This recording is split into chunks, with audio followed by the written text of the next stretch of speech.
The main just happened, but before we get to it, let's start the thing off with a shot because I'm giving to you straight shot, no chaser. Hey guys, this is Santi Numerel, and you're listening to Wrestling Behind the Curtain. It's the best place to wrestle, right behind the curtain. You already know what it is. It's your boy Kenzo back on Wrestling Behind the Curtain with another video. Today we talking that Forbidden Door. Yeah, where are we gonna start? You already know, Bullet Club. You can't talk Forbidden Door in New Japan without talking Bullet Club. So in New Japan, you got Evil Ghetto, Kenta Show, Bad Luck Fate, Ishimori. Then you got Switchblade, Jay White, Crazy Pomo. We're gonna get to that later. Jay White, El Phantasmo, Juice Robinson, Carl Anderson, Doc Gallows, Chris Bay, all on New Japan, Strong, and in the US and stuff like that. Those guys back and forth. Then you got the former guys who were in AEW, which is where storyline could come through. You got Adam Cole, Young Bucks, Hangman Page, Kenny Omega. We're gonna talk that because you never know.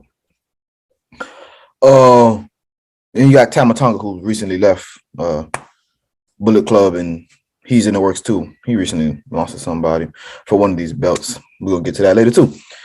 But you got all that going on. All these Bullet Club members. Bullet Club had a lot of people. We got people in WWE. I even mentioned, Prince Devitt, first founder, first leader of Bullet Club. He ain't gonna make it. AJ Styles, another former leader, also in WWE. He ain't finna make it, but we asked for that stuff already. You can catch those videos of me and Chance talking back and forth all up and through down the channel.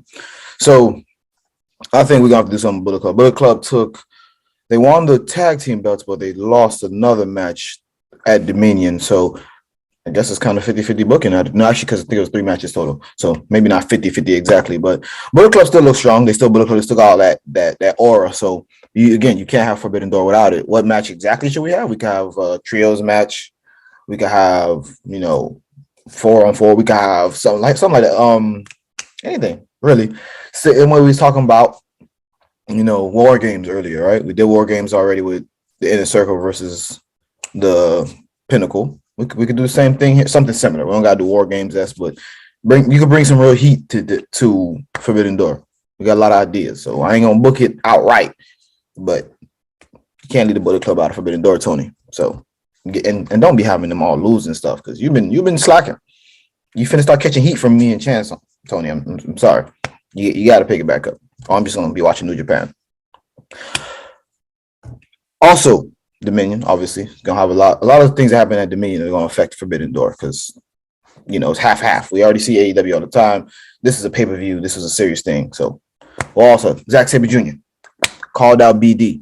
He said he is the best technical wrestler, the true king of technical wrestlers. So now we're gonna see who is.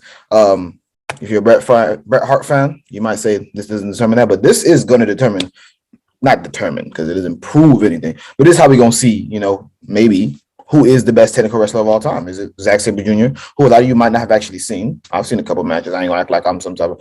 I ain't never seen him live, but I've seen a couple of his indie shows and stuff. Some of that stuff he did in England.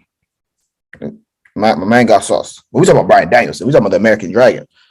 That's my favorite technical wrestler of all time. So let's see what he can do. Let's see what that match is going to look like. We got to Zack Sabre Jr. already called out Bryan Danielson. There hasn't been a response yet, but that's already there. So we can't leave that off the card. Now it got to happen for real. So Tony, they're doing your work for you. Or obviously you probably had a hand in that. But we talked about technical wrestling. We all know that I like, a lot of y'all don't, but I like comedic wrestling.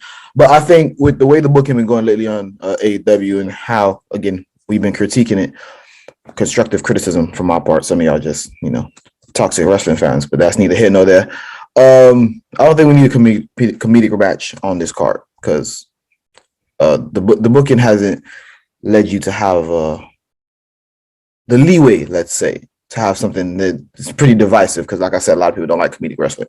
So next, Carl Anderson, still of Bullet Club, won the Never Openweight Championship.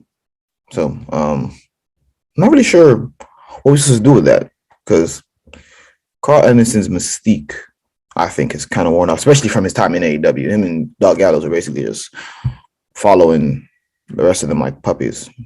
So I don't know. I mean, I guess it was kind of funny, but nah. So not for me. Congrats on the belt, but doesn't really need to be on Forbidden Door. There's a lot of belts already on Forbidden Door. I don't think every match need to be a title match. And I also don't think this should be like a 5-hour pay-per-view. So let's not be fill up the car with nonsense. Which is again why I said no community wrestling. Will Ospreay, the new IWGP United States Heavyweight Champion, which means he, is gonna be the guy, that guy on Strong and all that stuff. I'm not sure. Again, I'm not sure what's supposed to do with Will Ospreay either, because the presentation he's had on AEW so far has already been pretty lacking. Because him with United Empire, which actually Aussie Open of United Empire, because United Empire is Will Ospreay's leader. You got Great O'Con, TJ Perkins, Jeff Cobb, Kyle Fletcher, and Mark Davis. Those two are Aussie Open. They're the ones who lost on Dynamite with Will Ospreay. So again, not sure what we're supposed to do here. I like Will Ospreay. I think we should see him on our screens. We should have a match there, but they've already kind of messed that up. So Tony, what you got to fix that. I'm not with the 50-50 booking. I don't care if they want a Rampage. I don't. And finally, Jay White, Switchblade, fire promo at Dominion. If you ain't seen Dominion, this I can't believe it. I'm gonna go basically refer about 6 years to the day I stand here. That's how Switchblade started. Okay, number one wrestler in the world. He said he sold out Madison Square Garden and United Center.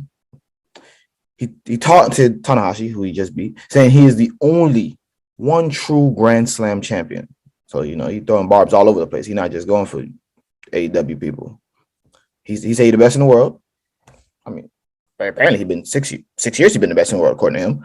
He's the only true Grand Slam champion of New Japan. Or maybe he's saying in wrestling. Who knows? Maybe again. So he held the belt high. You know how them boys be doing. And he goes, "Let me hear you. Now the world breathes with Switchblade because it's still my era. I mean, it's always been his era. It's the Switchblade era."